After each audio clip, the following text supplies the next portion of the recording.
Have you ever had a thought pop into your head and wondered, is that really my opinion? Or did someone plant it there? It's a slightly unsettling question, but in today's world, it's one we all need to ask. What if I told you that powerful forces are constantly at work, trying to shape what you think, what you believe, and even who you are? This isn't science fiction, it's the reality of modern propaganda. So, what is propaganda? Really? Let's clear up a common misconception. It's not just old-timey war posters with slogans like Uncle Sam wants you. At its core, propaganda is a systematic form of communication aimed at influencing the attitudes and actions of a target audience. It's not about presenting a balanced argument, it's about pushing a specific agenda, and it does this by appealing not to our rational minds, but to our emotions. Think of it like this. A healthy debate is like two chefs presenting you with their recipes, listing all the ingredients and explaining the cooking process. Propaganda is like a chef who just serves you a delicious-looking dish, hiding the fact that it is full of artificial sweeteners and flavor enhancers designed to get you hooked. It prioritizes emotional reaction over logical reasoning. It wants you to feel something: anger, fear, pride, belonging, and then act on that feeling without stopping to think. How does it pull this off so effectively? By tapping into some deep-seated psychological triggers. One of the most powerful is our tribal instinct. Humans are social creatures. We have an innate need to belong to a group. Propaganda expertly creates a us versus them narrative.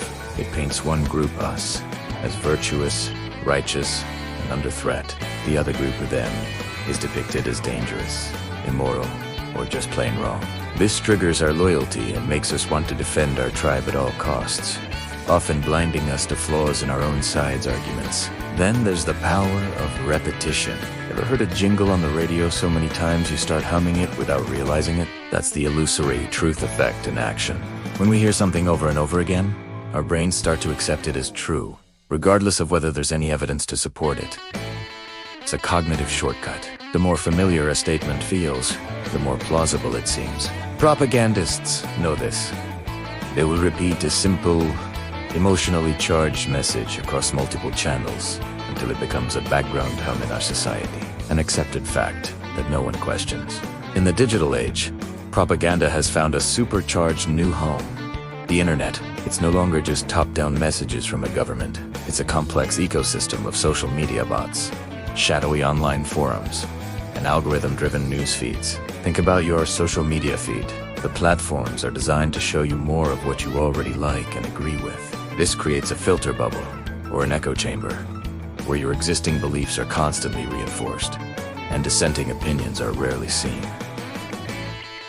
Inside this bubble, propaganda can flourish. A manipulated video or a completely fabricated news story can be shared thousands of times, gaining an air of legitimacy simply through its sheer volume.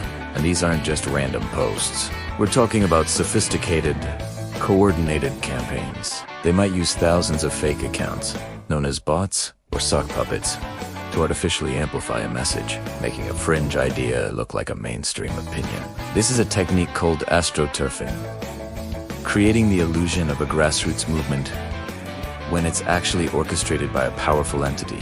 They might use deepfakes, which are AI-generated videos that can make it look like a public figure said something they never did. The line between reality and fabrication is becoming terrifyingly blurry. One of the most insidious techniques is called gaslighting. On a personal level, gaslighting is a form of psychological manipulation where an abuser makes a victim question their own sanity and perception of reality. On a mass scale, propaganda does the same thing. It will deny things that obviously happened, or insist that things that didn't happen actually did. The goal is to create confusion and chaos, to make you feel like you can't trust your own judgment or any source of information. When people are disoriented and unsure of what's true, they become more susceptible to a strong, confident voice that offers simple answers, no matter how misleading those answers are. Another powerful tool is emotional transfer. This is where propagandists associate their message with something you already have strong positive feelings about, like your family, your country's flag, or a beloved celebrity. By placing their idea next to this positive symbol, they hope some of that goodwill will transfer over. Conversely, they'll associate their opponents with negative symbols to evoke feelings of disgust or fear. It's a shortcut that bypasses critical thinking entirely. You're not evaluating the idea on its merits. You're reacting to the positive or negative feelings stirred up by the associated symbols. Now, you might be thinking, this is fascinating, but it doesn't apply to me. I'm too smart to fall for propaganda. This is one of the most dangerous assumptions we can make. In fact, intelligence can sometimes make people more vulnerable, not less. Why? Because intelligent people are often very good at rationalizing their beliefs. If a piece of propaganda aligns with their existing worldview or identity, they can use their intellect to construct elaborate, sophisticated arguments to defend it. Their intelligence isn't used to question the propaganda, but to justify why it must be true. It's called motivated reasoning. We're all wired to protect our egos and our sense of belonging. Admitting we were fooled is hard. It's much easier to double down. So, how do we protect ourselves in this minefield of misinformation? It's not about unplugging from the world. It's about becoming a more conscious and critical consumer of information.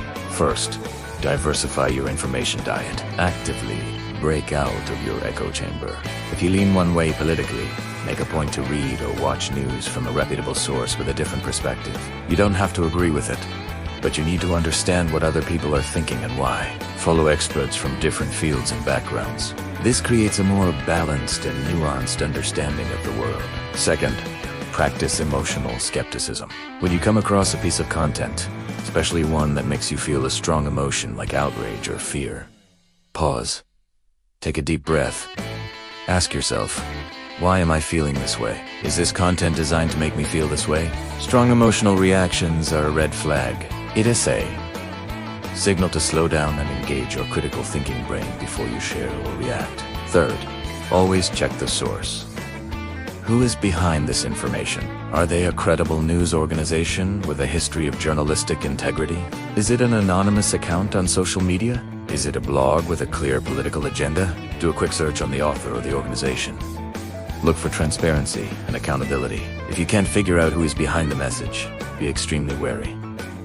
Fourth, master the art of the lateral read. When you encounter a claim you're unsure about, don't just stay on that single page and analyze it. Open a new tab and search for the claim or the source. See what other independent, reliable sources like fact-checking organizations, academic institutions, or established news outlets are saying about it. This helps you get context that the original source might be intentionally leaving out. Finally, embrace humility and intellectual curiosity.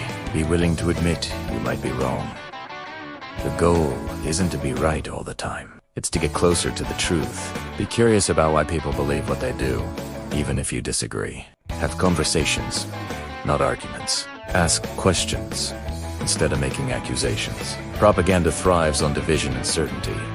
Curiosity and open-mindedness are its kryptonite. Living in the information age is a huge responsibility. We are not just passive consumers, we are gatekeepers and distributors of information every time we click, share, or like. By understanding the mechanics of propaganda and actively working to counteract its influence, we can protect not only our own minds, but also the health of our society. It's a skill that's no longer optional, it's essential for navigating the 21st century. Start practicing today. What's one piece of information you've seen recently that you can look at with fresh, critical eyes? Thanks for watching. If you found this helpful, please like, share, and subscribe for more content that helps you think more clearly. Stay curious. Stay curious.